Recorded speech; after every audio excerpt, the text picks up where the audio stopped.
Good, very good morning to you all here. In Celsius, it's -7, so we've freezing. It's I think, what are you saying, Al? It's about 18. What's that in Fahrenheit? I don't know. I don't know how Fahrenheit works anymore. But I believe in where we come from in South Africa. Somebody said the equivalent is 96 right now. So quite a difference. It's our summer holidays there. At the moment, so it's completely opposite of here. So it's good to be with you. We sent pictures of some of those snow mounds out there, and our children are like, "Can you send some of that so we can cool down?" So, but it's good to be with you. It's been a couple of years, I think. Last time I came was with my son Riley in 2022, just around about the end of COVID, and prior to that was I think it was 2011 or something. When we were here as well. So it's a joy to be with you. My wife's here as well, Gigi. So I'm thankful that she could come with me on this trip. So please, we look forward to meeting as many of you as we can while we're here this weekend. So please come up, ask questions at the end of this presentation, and we'd love to meet you. Thank you for so many of the cards Christmas cards that you sent. We have, I think, do you call it Christmas in September here, or Christmas in October? Yeah. So we did get the cards. It was kind of Christmas in, I think, February or something, but we did read them. So thank you so much for those cards and your prayers. I know for sure that without your prayers and interest and just exhorting the Lord to spread the gospel in Africa, it's not going to happen. So thank you so much for that. Yeah, so just to give you a bit of background then of us and where we're from. I was born in a country called Rhodesia, in a capital city there called Salisbury. Now it's called Zimbabwe and Harare. And it's about, you have another African elder here, that's Sharif. So feel really at home now. I think Salisbury is probably about 4,000 miles away from Cairo. But anyway, we feel like brothers in the same continent.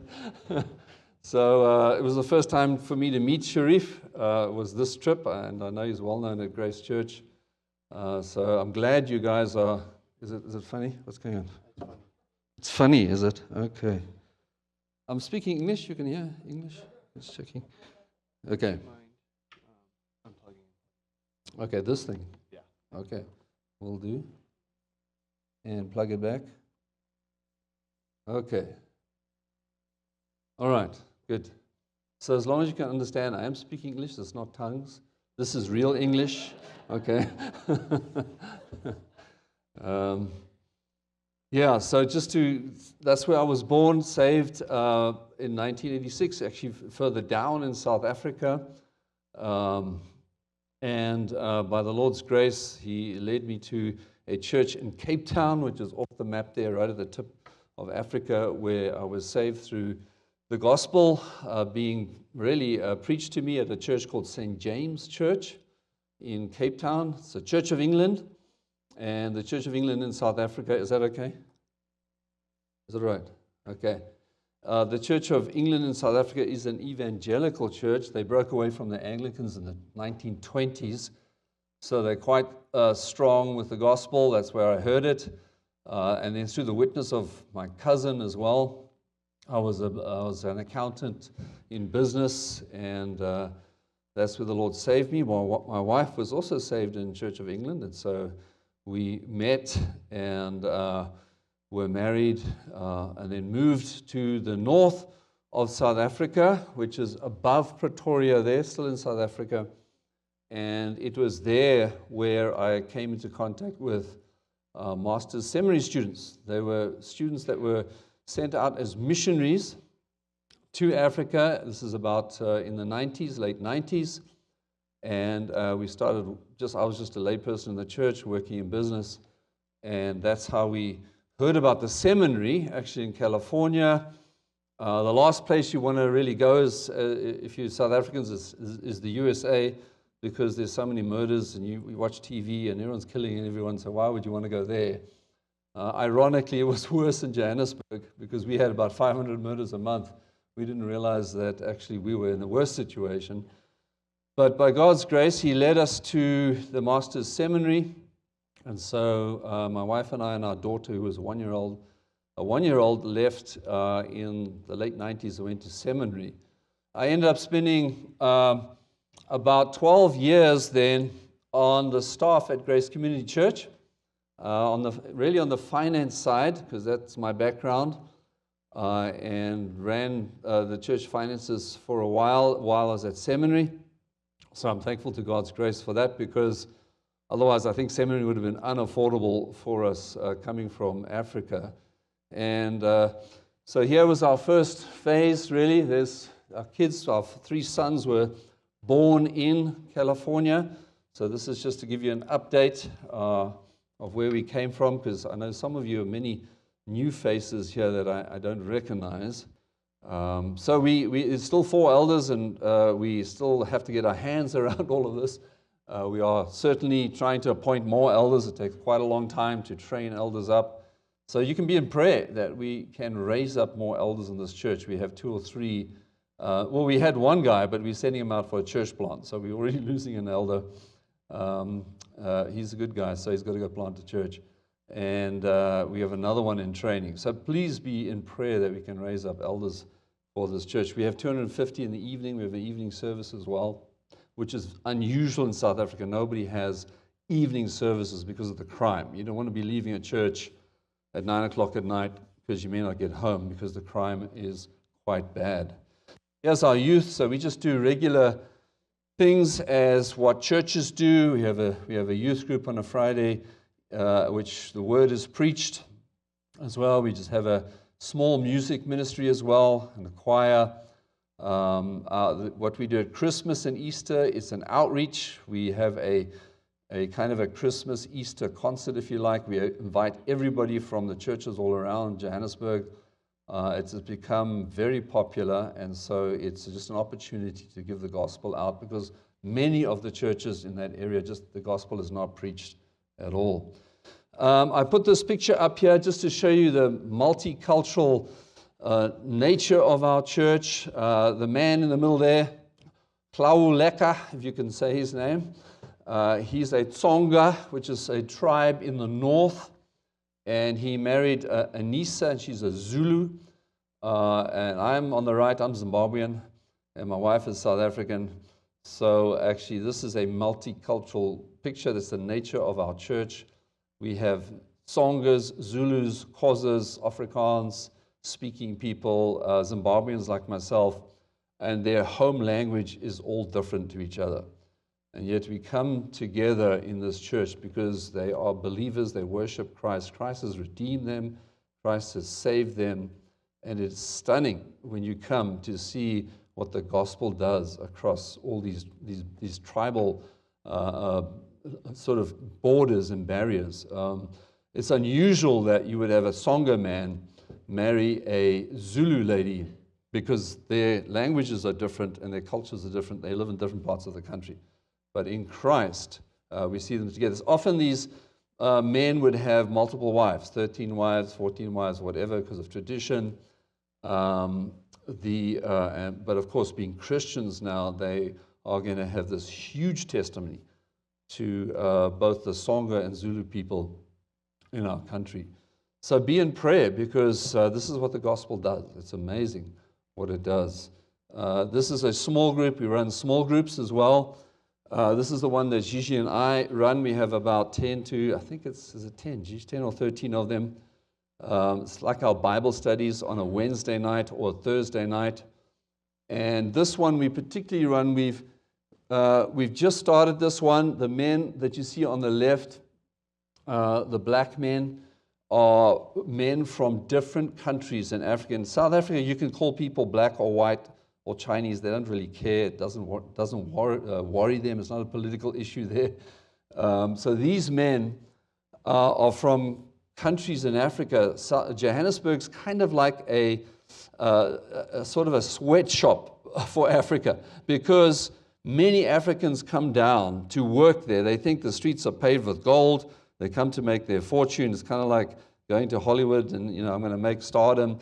But then what they find is that there's no jobs, there's 40% unemployment, and they end up in rooms with 25 people in one room, just sleeping all next to each other, and they end up being exploited in some way or another. So the family that owned this house went into this one area right next to them called Windsor, where there are many of these kind of refugees from different countries in Africa, and went and started evangelizing and bringing these young men into this Bible study.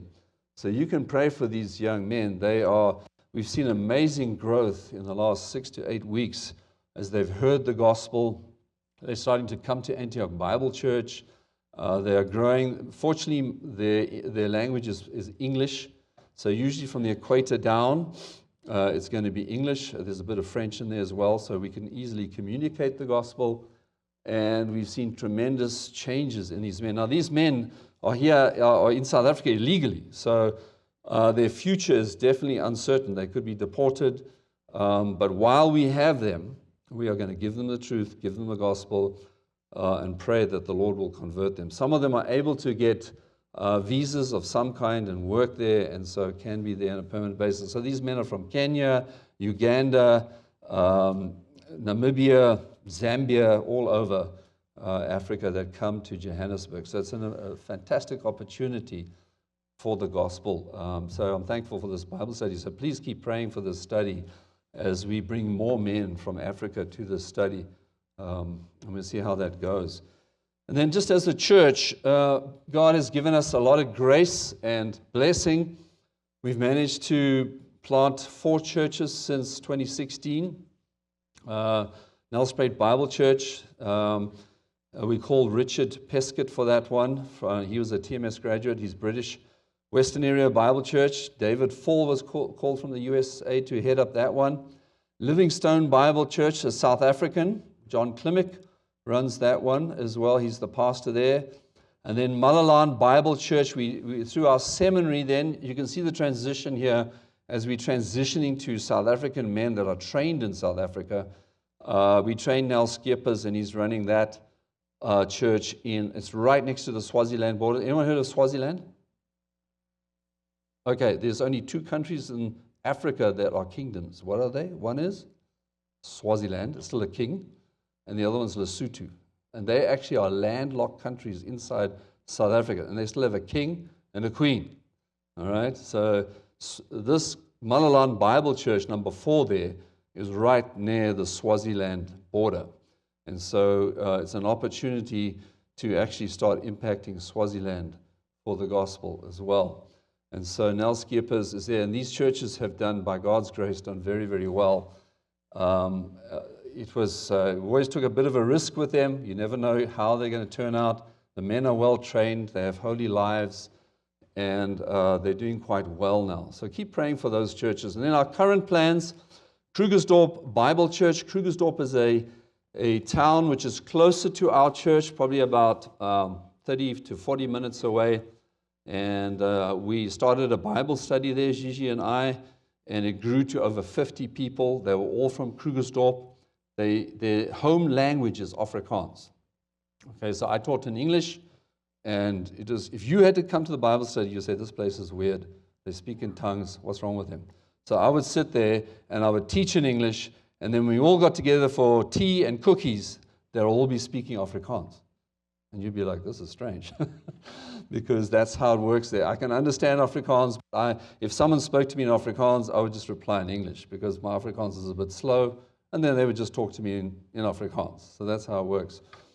Gigi, fortunately, knows Afrikaans a lot better than I do, so that helps a lot. So this Bible study then got bigger and bigger with all these people from Krugersdorp, and so we decided to really transition it to a church plant. And so we've trained up a young man through the seminary, Dom Alves. He's English speaking, and he's now in the process of planting this church in Krugersdorp, which is higher up, a little bit further away from us. Johannesburg is 6,000 feet up. Krugersdorp is about 7,000 feet up, high up from us as well. So pray for Dom. He has to get this church off the ground. They're looking for premises in Krugersdorp even now as I speak. This week, trying to find a place, a school hall or something like that. and they should be able to start with at least 50 to 60 people, Afrikaans-speaking people. So, and that's a very needy area. We don't know of one solid Bible teaching church in that area. So pray for Krugersdorp. And then Tableview Church, we have a plan that's in a place called Cape Town, 14 hours from us. So a bit of a stretch for us because it's a long way, but we're partnering with another church down there that we hope to plant a church in Cape Town, Tableview, with a man who's also trained through our seminary called Bryn George. So that'll probably only happen next year. We've got a lot of work to do there as well. So be in prayer for that as well. We also do missions work. We have a man we sent to Israel. The man in the middle there, his name is actually Israel, believe it or not. And we sent him to Israel. Makes sense, right? Must be called to Israel. Actually, he's a Jewish guy. He came to South Africa from Israel, out of the army, was looking for work, heard the gospel. He was witnessed to from people connected with our church.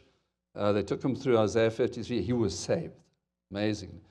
And then he was just had this huge desire to go back to the Jewish people in Israel and give them the gospel. And so we worked it out with him. He married a South African lady, Marty. And so Israel and Marty went back to the Galilee area where they started a church.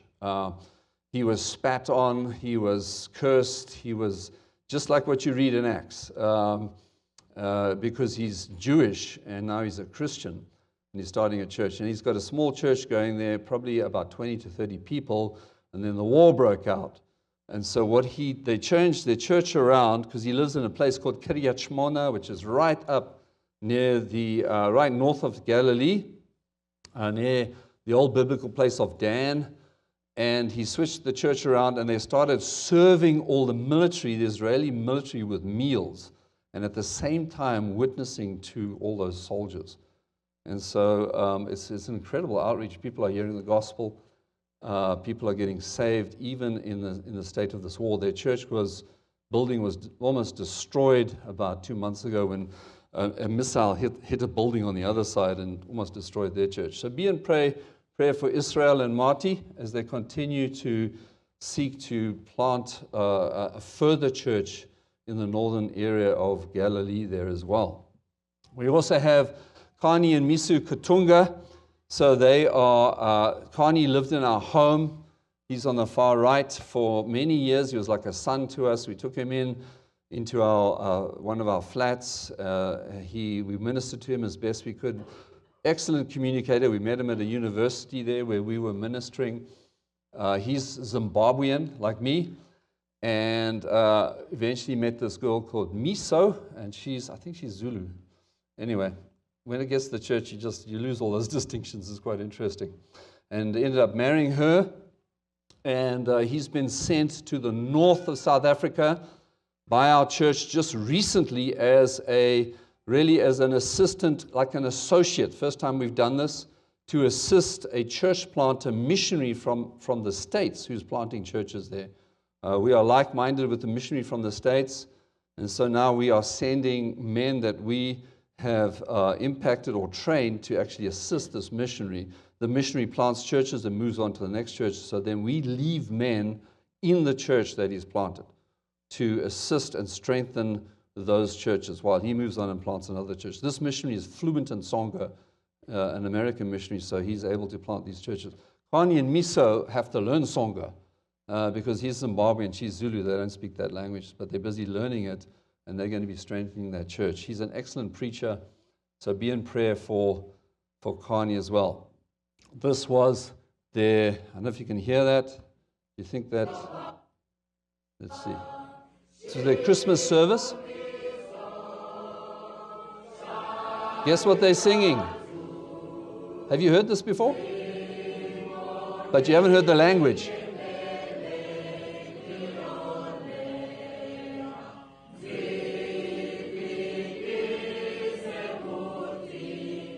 That's Tsonga, all right? So you can now come to Tsonga land because you know Tsonga, right? So no excuses. All right. We also entertain the odd short-term mission team from any church. This happens to be a Grace Community Church team that came out and did, I think you call it VBS, Vacation Bible School. So I organize vacation Bible schools in the townships with township churches. So you guys ever want to send out a short-term mission team to do a vacation Bible school, please talk to me. If you send 10 people, 5 people come back. I don't know, it's pretty dangerous there. So, choose who you want to come back. But mostly they'll come back, okay? So that's been a huge blessing to some of the township churches to organize that as well. The Shepherd Seminary program we opened the doors in 2018 by God's grace. Our first graduation was 7 men, 21. We now have 19 men on the seminary program. So please be in prayer for that. We're planning to graduate a further 6 men this year, the end of this year, and probably 13 men in 2027. We only take men in every 2 years. They have to be under a solid church with a pastor almost on an intern position. Otherwise, we don't take them. And then I teach I teach Hebrew and Greek because no one else wants to do that. So, and we have 6 men who are TMS pastors running churches who come and volunteer their time to teach. And here's just some of the men. As you can see, just a mixed, multicultural group of men that come through. And this was the Hebrew class. And you can see that guy on the far right, I think he's tearing up his exam paper. I just noticed that. I was wondering why he failed. I just see now why he failed. Anyway, so here's one of the Hebrew exams. We just use our sanctuary. We just move it like this. We just move the tables around. I'll do projection on the wall, and that becomes the seminary. That's how we operate. So we don't have a seminary building, but it works fine for these men. We also run weekenders. We reach out to pastors in our area, in the rural areas. We bring them in for about 4 or 5 days. They sit in elders' meetings. They attend membership meetings. They attend discipline meetings if we have one. They'll attend the seminary because we're trying to give them a taste of how church should function, because many of these men have no idea. They're running churches. They might even be Pentecostal. Some of them might not even be saved. So we give them the gospel, but it's a way to bring men in and also train them in ecclesiology on how you should biblically do church. So pray for these weekenders that we run, at least 4 or 5 a year. And we pay for these men. It's all covered. Our church members put them up in their homes, and so they are astounded by the hospitality and the love that they receive. So that's what we do as well. Weekenders, they're called. I'm on the demon program with Seth. So Seth's way ahead of me. Pray for me. I don't know. I'm just trying to keep in there. So hopefully we'll be finished that. I'll be finished probably next year only as well. Just a quick family news. So that's my daughter Taryn with their 2 little babies. The little one is only 10 weeks old, and her husband Evan. And so Evan is the son of one of the pastors there as well. And actually we were all GMI. We were all sent out by GMI. So this was the first GMI marriage that they ever had. So this is our daughter Heather. We just keep praying for her. Our grandson Brock. And then of course, when you have children in South Africa, you have to introduce them to the delicacies of what we eat there. And this is called infinkubala. Okay, so we like to eat these. You guys that's why I say half your people will come back from a short-term trip, because this is the biggest caterpillar that you've ever seen. And you see, we're starting to show our daughter how to play with this pet. You see her face, she's not quite sure about that. And so we will introduce you to infinkubala if you come there. You've got to eat it, all right? No excuses. That's our son on the right. He plays flute, so we have a music ministry. I'm just thankful for my wife being musical and teaching our children musical instruments and piano. Here he is here. So we do enjoy some lovely music like you do here. You have a fantastic music team here. I can hear them.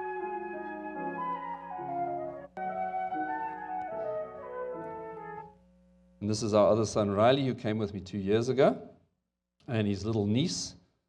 He loves to shoot. This is a sniper rifle. I guess it's almost,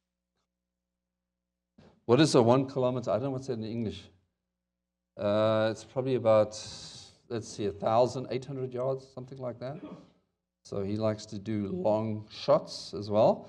This is our other son, Nathan, who graduated in electrical engineering. He now works in San Diego. Just took up a job about 10 days ago. So pray for him, because we've lost our son across the pond now to this side, and he's working for an electronics company in San Diego.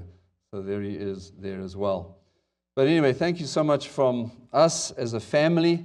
We just love this relationship with your church. And as I say, any of you love to come out there, please let us know. We'd love to have you. And here's our prayer requests. 2 new church plants for 2025, 2026, probably going to be 27. Shepherd Seminary, 13 new students, just our church, Antioch Bible Church, and then missions in Israel and Limpopo. So thanks. And I'll take any questions that you have now, if you have any. Thanks a lot. Yep. You're hearing it. I know it doesn't sound like English, but it is. Yeah. Yeah. So I speak. Yeah. I'm pretty bland. I only speak English. That's why they gave me an American passport.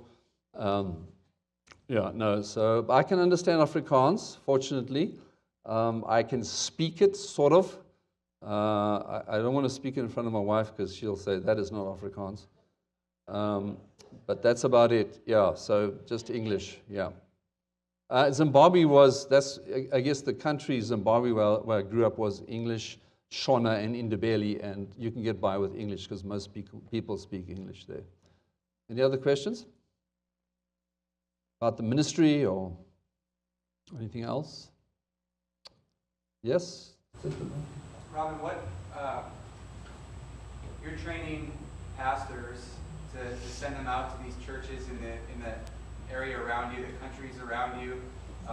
What is the typical church like around you that doesn't have that resource? So what's the level of training for most pastors, and what are the churches like? Or is there a large charismatic influence?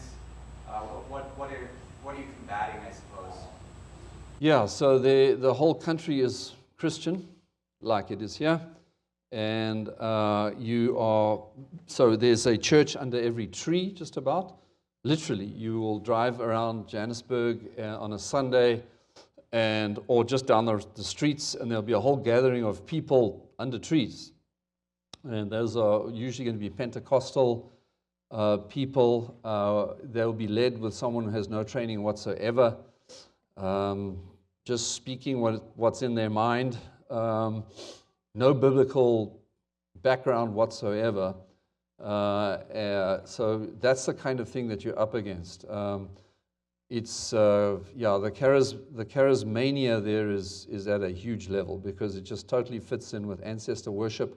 Many of the tribal people, Zulus, Xhosas, they are trapped in ancestor worship. So it's Jesus plus the ancestors. And so they will tell you they're Christians, but then if somebody dies, you go to the funeral, you will see that they are trying to placate the ancestors at the same time. So it's very syncretistic with this kind of mysticism and ancestor worship. That's one of our biggest battles because people will come into the church. We had a guy who applied to one of the seminaries, and he got to second year, I think, going through, this is not our seminary, this is the one in the north, and I think they were going through Genesis or marriage, one of the marriage courses, and he said, I've got to leave seminary. We said, why? He said, well, because I'm married to 7 women. He said, what? But hold on, you just applied at seminary. He says, yeah, well, you only had 1 slot for 1 wife, so I just put 1 wife down. You didn't have 7 slots for all my wives. I mean, so this is the kind of thing that then you have to deal with that because he's a Christian, and now how are you going to counsel him? He has 7 wives, and he has children with all of those wives. And he says, what must I do? So those are the kind of questions that we have to deal with. Ancestor worship is prevalent. Sometimes it's frustrating because you preach the gospel, and it's like the gospel converts someone, and they seem to be incredibly zealous for the Lord, and then something happens like a funeral, and they go back to ancestor worship. And it's almost like an onion. It's like the gospel penetrated several layers, but it never got to the heart. And so you only discover that sometimes later. So that's the kind of thing you're up against there as well, is a lot of fake Christianity. And that's a battle. I find it easier to witness to Hindus in India than it is to almost give the gospel to Africans in Africa. A good question. Yeah. Any other questions on that? Yeah. Talk about the violence in South Africa. What's fueling that? Violence in South Africa. It's a very violent country. Yeah, I mean, what's fueling that? It's just lawlessness. First of all, the just sinful nature of man's heart. If you take away all the restraints, so we don't have, there's no effective police force. They're all corrupt. The courts are useless. They don't. If someone does get to court, and it's a heavy crime like murder, they'll be let off within a year or so, and they'll be back on the streets murdering people. And so the criminals know that. So when you remove all those restraints, you just see the total expression of man's true nature coming out, and that's the issue there. It's not so much that they're starving people. I mean, India had more starving people than what we have.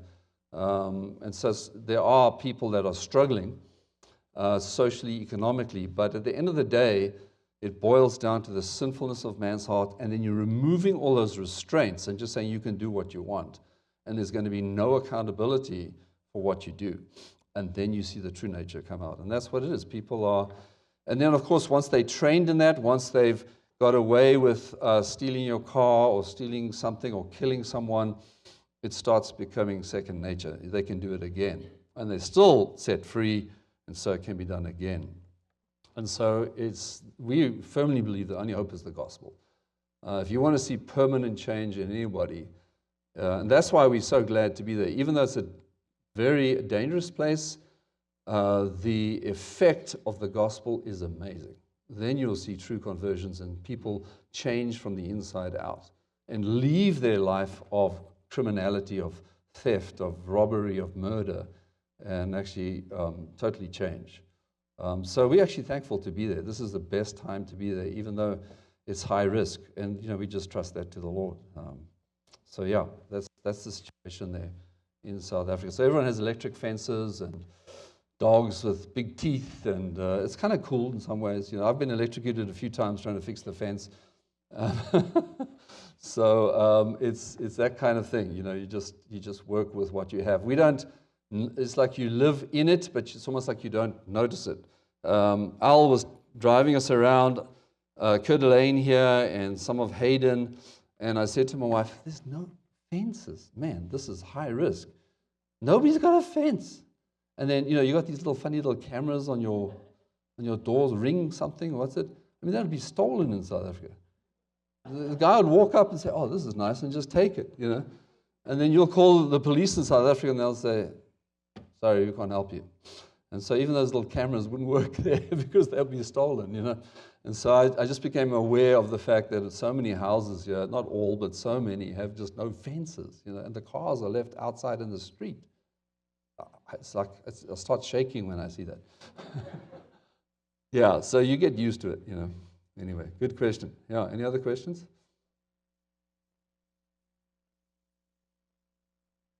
Farmer, I've heard stories of the farmers down there losing their land to the government. They just come in and take it away from them, or people come in and kill them and take the farm. Is that still going on? And Yeah. the follow-up to that would be, what would be a person's reason for staying there if they thought it was always going to stay that way? Yeah, that's a good question. Why would you even stay there? It's not, look, Zimbabwe, where I come from, the land was stolen, and because it was government sponsored, right? So governments backed it. Communism, basically it's communism. Communism, Marxism came in, and the first thing they do is exploit so-called differences between people, and they say, well, you're black, you're white, you know what, you deserve this land, the white people don't. And they just come in and and by the way, if you take the person's land, we're going to do anything. So that's what lawlessness does. In South Africa, there is the farm. Many of the farmers are armed. They are pretty much They really have their own vigilante teams to protect their farms. Our biggest problem is murders on those farms now, because people come onto the farms and because they're vulnerable, they'll kill them, because the criminals are usually armed as well. So they won't actually steal the land just as yet, but because our government keeps talking about land reappropriation, and they keep referring back to apartheid of 35 years ago or beyond, it kind of emboldens some people to then say, well, I want that piece of land. And obviously, it's going to be the most productive land.